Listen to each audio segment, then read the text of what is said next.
आदाब, आप सभी का स्वागत है मेंढर न्यूज़ डायरी में और मैं हूं आपके साथ राही कपूर। मेंढर कस्बे के साथ लगने वाले सोने की बावली जो कि मोहल्ला है, वहां पर दो दुकानों पर चोरी की वारदात निकलकर सामने आई है। तस्वीरों में आप देख सकते हैं कि ये दो दुकानें हैं। इन दोनों दुकानों पर चोरों ने सेंध लगाई है, यानी इनके ताले तोड़कर कुछ सामान निकालने का प्रयास किया गया है और यहाँ पर चोरी अटैम्प्ट हुई है, जिसकी सूचना जब दुकान के मालिकों को मिली तो उन्होंने तुरंत पुलिस को अप्रोच किया। मौके पर पहुंची पुलिस ने उस पूरी घटनास्थल का जायज़ा लिया, जो कि मौके वारदात पर वहां पर पहुंचे और जो भी वहां से उन्होंने डिटेल कलेक्ट करनी थी वो की और उसके बाद ये आश्वासन उन्हें दिया गया कि ये जो चोरी हुई है जल्द इन चोरों तक जो है वो पहुँचा जाएगा। एक दुकान जो कि कफ़ील अहमद है, उनका कहना है कि मैं सुबह नमाज़ पढ़ने के लिए गया और मुझे किसी ने इत्तला दी कि आपकी दुकान के शटर जो है उसके ताले जो है वो टूटे हुए हैं। जब वो कहते कि मैं वहाँ पर पहुँचा और वहाँ पर जब उस शटर को तोड़ा, आधा शटर ऊपर हुआ था और हमने जब देखा और दुकान में जो पैसे रखे हुए थे लॉकर में वो चोर निकाल कर रफू चक्कर हो गए। इसके साथ जो दूसरी दुकान थी वो वहाँ पर उनसे भी जब बातचीत की गई तो उन्होंने कहा मेरा भी शटर तोड़ने का प्रयास किया गया, यानी वो ताले वाले तो सब टूटे हुए थे लेकिन उसके साथ में कुछ सामान जो खाने पीने का सामान होता है, ग्रॉसरी होती है, वो चोरों ने वहाँ पर वो लेकर जो है वो चले गए हैं। कफील अहमद। कफील साहब बताएं कि पूरा वाकया क्या हुआ, कैसे आपको पता चला कि किस तरीके से तोड़ी गई दुकान, क्या कहें? रात को जब सुबह उठे तो मैं मस्जिद में चला गया नमाज़ पढ़ने के लिए।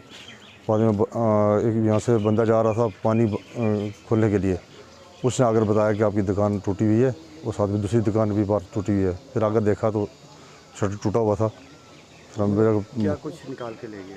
पैसे थे अंदर कोई तकरीबन 10-11 हज़ार के करीब। अच्छा। अलग अलग रखे होते पैसे सारे निकाल के ले गए।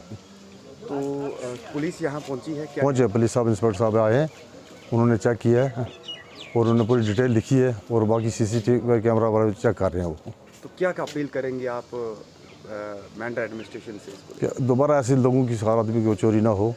हम तो एक बार तो चलो बर्दाश्त कर लेंगे, आगे ऐसे हर आदमी के साथ ऐसा ना हो कि हर आदमी दुकान में बहुत मेहनत से पैसा आता है, ऐसा चोरी हो गई तो फिर मुश्किल होगा। सर मेरा नाम आसिद इकबाल है। आसिद जी बताइए कि पूरा मामला क्या हुआ, कैसे मतलब पता चला आपको कि ये कल शाम देर जब मैं दुकान बंद करके 9:30 बजे के करीब मैं यहाँ से दुकान बंद करने के बाद चला गया घर, तो उसके बाद पता चला कि यहाँ कुछ चोरी हुई है। मुझे यहाँ से फ़ोन किया गया और सुबह कोई 3:16 पे इनकी कोई फुटेज आ रही है बीच में। अब वो लड़के यहाँ पहले एक दफ़ा का जिक्र नहीं है, ये कुछ मिस्त्री लोग हैं यहाँ बिहार के हैं बेचारे, वो भी यहाँ काम करते हैं। उनसे फ़ोन लेते हैं कि बात करनी है हमें, तो फ़ोन लेके भाग जाते हैं। उनका काफ़ी यहाँ पहले से भी उनका नुकसान करा हुआ है और ये इनको जितना जल्दी हो सके ये इनको पकड़ने की कोशिश करें कानून के हाथ में। लेकिन ये लोग जो चोरी करते हैं यहाँ, कल यहाँ किसी के घर में सोने की चोरी हुई है और मुझे लगता है कि यही लड़के हैं। जितना जल्दी हो सके इनको यह कैच करें और कानून से हमारी ये रिक्वेस्ट रहेगी कि इन चोरों के ऊपर सख्त से सख्त कार्रवाई की जाए। पुलिस ने उस मोहल्ले के आसपास में जितने भी CCTV कैमरास हैं उन कैमरास को खंगाला, उन कैमरों के ज़रिए जो है वो पता लगाने का प्रयास किया जा रहा है कि आखिर ये जो चोर थे ये कौन थे। चोरी के मामले बढ़ते चले जा रहे हैं और लोगों ने ये मांग की है जिला SSP और जो मेंढर सब डिवीज़न प्रशासन है कि इन चोरों पर नकेल कसी जाए, इनको आइडेंटिफाई किया जाए कि ये कौन लोग हैं जो यहाँ पर चोरी की वारदातों को अंजाम दे रहे हैं।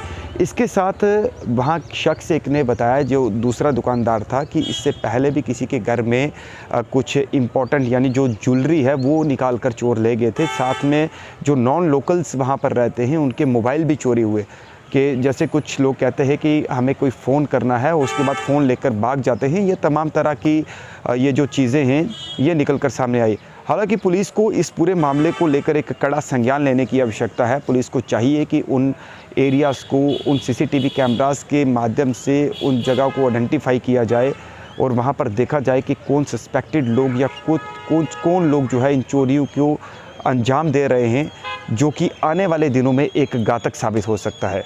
आप अपनी राय जो है वो कमेंट बॉक्स में ज़रूर दीजिएगा।